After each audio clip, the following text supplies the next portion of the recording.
Hi, I'm Alex Roman, Executive Editor for Metro Magazine, and welcome back to METROspectives. Today, my guest is Erick Van Wagenen, President and CEO at WeDriveU. Eric joins me to discuss WeDriveU's recent rebrand, the benefits contractors can bring to public transit as mobility models continue to shift, and much more. Thanks again for joining us. I hope you enjoy the conversation.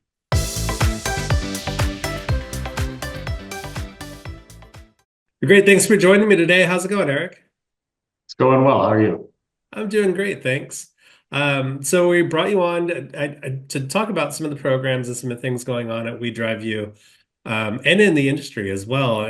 Just so for some of our readers and some of our followers here who aren't familiar with WeDriveU, can you give just a brief overview about the company and what it is you do? They're happy to. Well, WeDriveU is one of the top five largest private contractors in the transportation services in the U.S. We're operating for both public and private sector customers, such as transit agencies, universities, and employers. We provide fixed route, bus service, paratransit, microtransit, and other demand response services for those customers. And we do that at 45 locations with about 5,500 employees, and we do over a couple million passenger journeys every year. And we're part of a global family of companies under Mobico Group, which has around 47,000 employees, serving about greater than 1 billion US or 1 billion bus and rail passenger journeys in about 12 countries. WeDriveU's been around. I mean, people are familiar, maybe familiar with the brand, but there was actually a recent rebrand. Can you talk a little bit about that transition to a different brand and some of the reasons behind it? Yeah, happy to. Yeah, so WeDriveU has been around over 30 years as a brand, but most of your audience will know us as National Express Transit or some of our other regional transit brands. Hmm. So in 2024, we saw the opportunity to consolidate the brand because really National Express Transit was known as a UK coach services brand based on our parent company, who's now named Mobico, but National Express was founded in the UK and was had a long history of providing bus services there. And so it didn't really resonate with the customers here in the US. And so we were able to work with our customers and they were aware of the strong reputation that WeDriveU had in terms of customer relationships with our universities and employers, and then be able to take that brand that really served the private sector and be able to engage with the public sector going forward. Okay, great. And you talked about at the top, you talked about some of the service offerings you have and that sort of thing. Can you talk a little bit about, as a contractor, what WeDrive can do specifically for the industry and what contractors, their general kind of sense of, what they could do for transit agencies to help them kind of succeed in their goals to, expand mobility options and run operations a lot simpler than maybe they're doing right now. Yeah, no, I'd love to. I think one of the values of a contractor is really the depth of their experience, right? Because they have the opportunity of working with different customers, they get exposure to different ideas, to different environments, and so being able to leverage the depth of their operational knowledge or expertise allows them to be able to bring new ideas to a customer base. And I think that's one of the main reasons for outsourcing in general is to try to bring in different opinions and different ideas, and also just a level of innovation as well too, because of the fact that we're being paid to be able to solve the challenges of these transit agencies. We have to figure out a way to do them more efficiently, perhaps, than what they may have to do on their own. And so really it allows us the chance to be able to share some of the global best practices we have, but also then do some of the things that you'll see with maybe smaller contractors where their local experience is incredibly important. And so for a contractor, if they can really bring all those global experiences as well as tie in some of that local knowledge, local understanding, and involvement with the community, then I think you start to really get a really good value out of that outsourcing prospect or process. Yeah.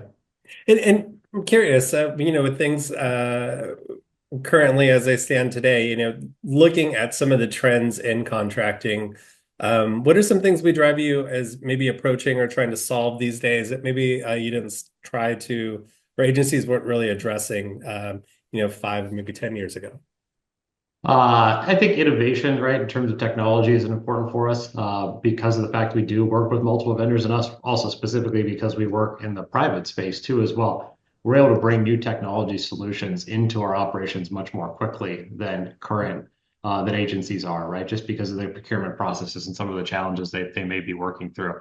And so for us, we get to pilot stuff all the time. We get to implement new solutions too as well. And so we get the chance to see what's working, what's not working in real time. And then we can take a look around at the rest of our organization and say, wow, this would really be helpful in this area, or with this customer, or with that customer. And so for us, we really value the opportunity that we get with engaging in new technology solutions.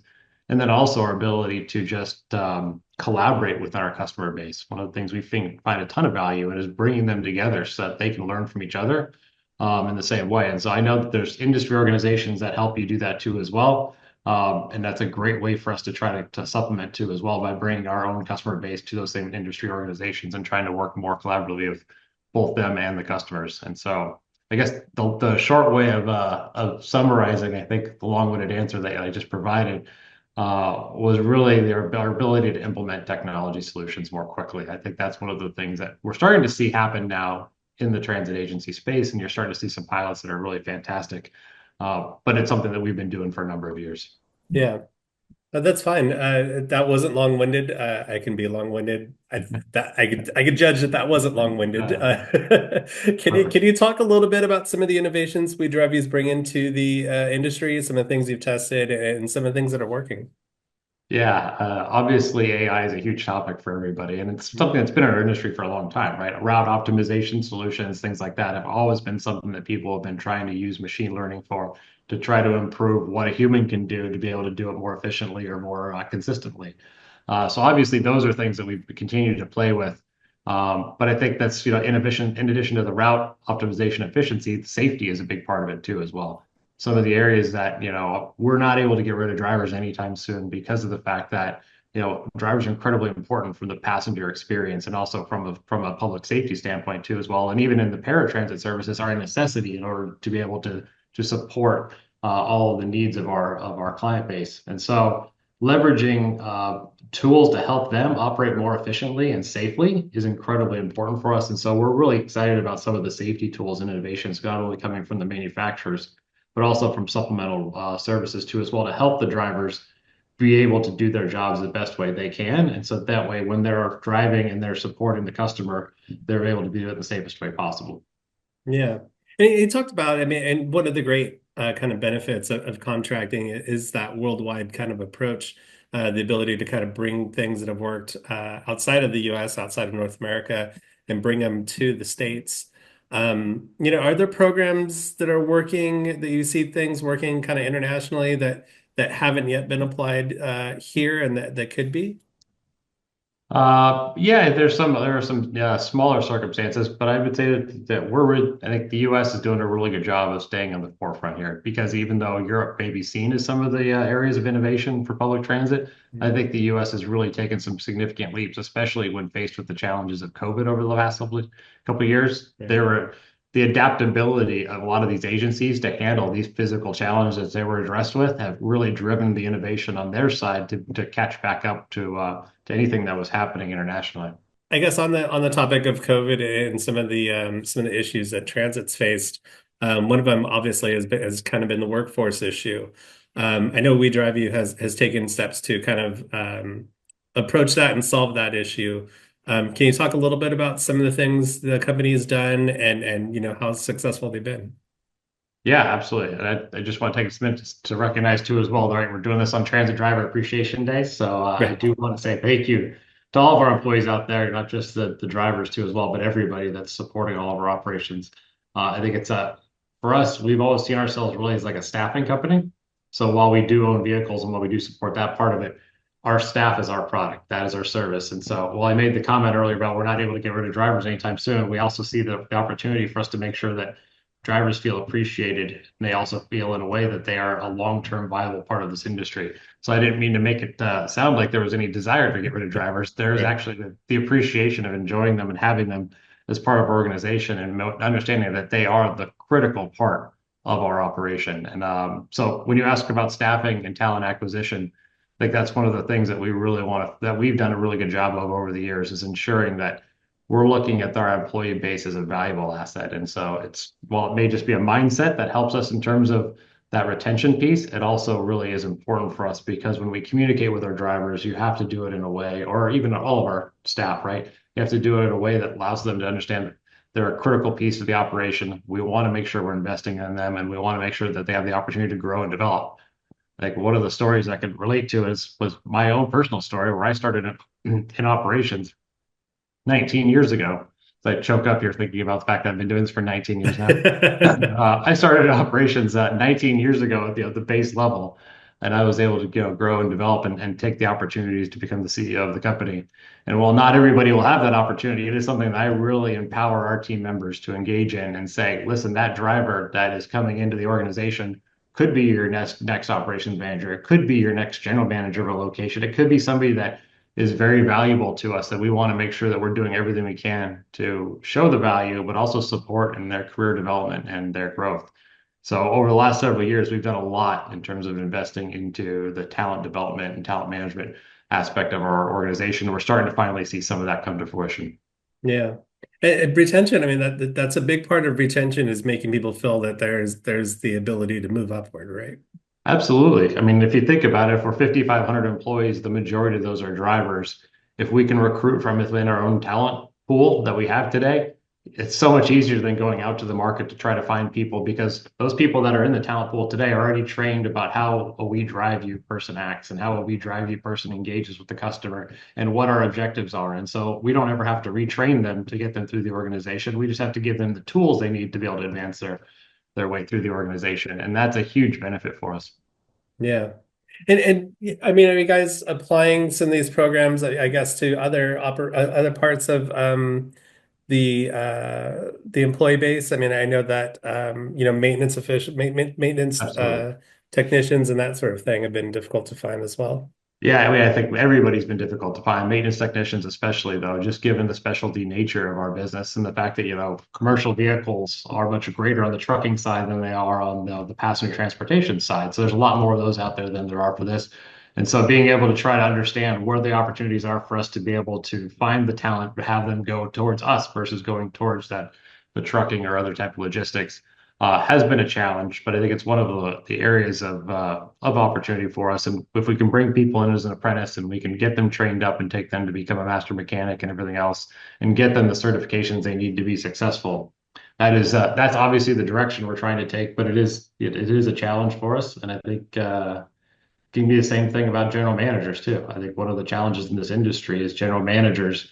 Uh, there's not a lot of them out there, and then there's a requirement from a customer base to have general managers that have a certain level of experience, and so you kind of end up recycling the same people over and over again. So for us, our opportunity is to try to take the operations managers and have them be mentored by these general managers, help develop them, and help to get them the credentials and capabilities that they can get. And so that goes back to our talent development and learning and management process is something that is, again, heavily invested in on our side. And I think ultimately you'll start to see the value of it pay off here in the next few years. Yeah. And then other than talent, transit agencies, I mean, they're faced with other challenges as well. And I'm wondering if we're starting to see some of those challenges with the new administration taking hold and have transit agencies been faced with new challenges over these last like couple months.